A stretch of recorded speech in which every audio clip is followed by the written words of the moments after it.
Bien, mes chers amis, avant de vous parler de l'Europe, j'aimerais vous parler de la France, une nouvelle fois confrontée à une actualité tragique. Notre pays vient de connaître une nouvelle attaque de nos ennemis terroristes islamistes. Je le dis parce qu'une fois encore, dans les déclarations publiques de François Hollande, président de la République, et de Nicolas Sarkozy, ancien président de la République, pas une seule fois, ce mot n'a été prononcé. J'ai bien évidemment, comme vous tous, une pensée émue pour la famille et les proches de notre compatriote retrouvé décapité. La barbarie islamiste a de nouveau pris pour cible notre pays et nous envoie désormais les abjectes méthodes de l'État islamique. Pour la première fois, cette mise en scène macabre devenue quotidienne en Syrie ou en Irak se retrouve sur notre sol, dans notre France. Il n'est plus temps de parler, de se concerter, de lancer des sites internet stop.djihadisme.gouv.fr ou de vaines journées de la laïcité.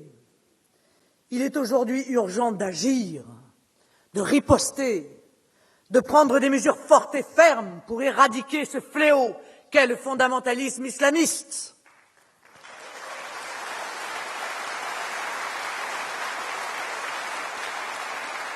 François Hollande a déclaré hier, pour la énième fois, que l'émotion ne suffisait pas. Au nom de la France, au nom de la sécurité de tous les Français, au nom de la préservation de nos libertés individuelles et collectives, je lui demande instamment d'arrêter les discours et de prendre les mesures nécessaires. La France ne peut plus rester sans défense, livrée à la merci de ces barbares. Le dénommé Yassine Sali, proche de la mouvance salafiste, vient compléter le tableau noir des fossoyeurs de nos libertés, avec les frères Kouachi, Koulibaly, Sid Abed Glam, Mehdi, Nemouche ou Mohamed Merah. Il faut que cela cesse. Combien de temps encore allons-nous nous laisser dévorer par ces gens-là? Aujourd'hui, je réserve ma tristesse à notre pays, une fois encore victime.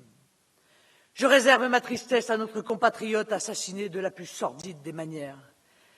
Et je réserve ma colère contre ce gouvernement qui a sombré dans l'inaction et la passivité, se retranchant derrière le sacro-saint esprit du 11 janvier, depuis les attentats de Charlie Hebdo et de l'Hyper-Cacher, qu'ils osent encore invoquer aujourd'hui toute honte bue.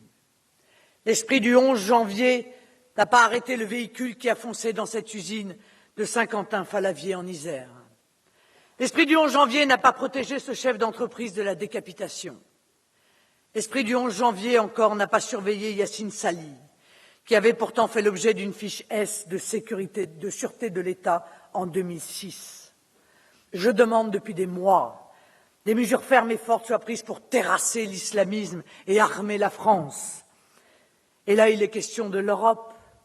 Nous devons impérativement retrouver nos frontières nationales en sortant de la passoire Schengen qui permet à tous les terroristes de rentrer chez nous sans aucune difficulté. Nous devons immédiatement expulser du territoire national les étrangers suspectés de fondamentalisme islamiste.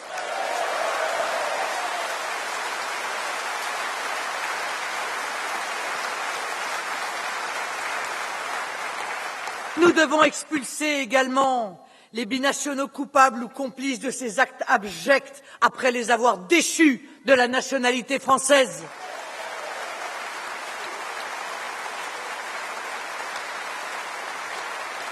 Des moyens matériels et humains doivent être alloués à destination de la police, de la gendarmerie, des renseignements et de l'armée, à qui l'on doit aussi donner des ordres politiques.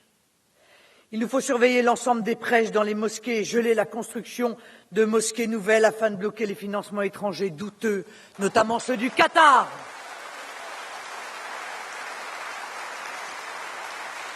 Et je vous le dis aujourd'hui, il ne faut plus tergiverser. Il faut, comme l'a fait l'Égypte, comme l'a déclaré ce matin la Tunisie, fermer les mosquées salafistes en France.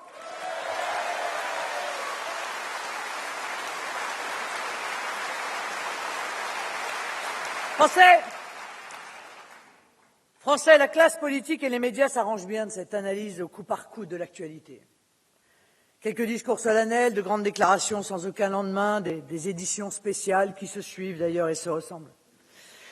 La réalité est que l'ensemble de ces événements fait partie d'un tout, et le constat est implacable. Face aux grandes mutations du troisième millénaire, le gouvernement est dépassé, perdu, tétanisé, comme un lapin dans les phares d'une voiture. Son seul remède consiste en toutes circonstances, et quel que soit le sujet, à laisser pourrir la situation. Le conflit, regardez autour de vous, le conflit entre les taxis et Uber, on a laissé pourrir la situation. La vague historique de clandestins, on laisse pourrir la situation. Les 18 000 migrants à Calais sur 77 000 habitants de cette ville, on laisse pourrir depuis des années la situation. La poudrière des banlieues, l'avancée inexorable du fondamentalisme islamiste sur notre sol et son cortège de barbarie, mais aussi le chômage de masse en France et en Europe, la crise grecque, on laisse pourrir la situation. Rien n'est analysé, rien n'est décidé. Le gouvernement, comme je le disais, est dépassé, perdu. La terrible réalité, c'est que notre pays plonge dans le chaos et la violence, car l'État s'effondre sur lui-même. Français, ce gouvernement est tout bonnement incapable de vous protéger. Ce constat terrible doit nous pousser à nous battre partout et en toutes occasions pour susciter chez les Français un réflexe de survie, en leur montrant ce que sera un gouvernement patriote, libre, fort, courageux, visionnaire et responsable.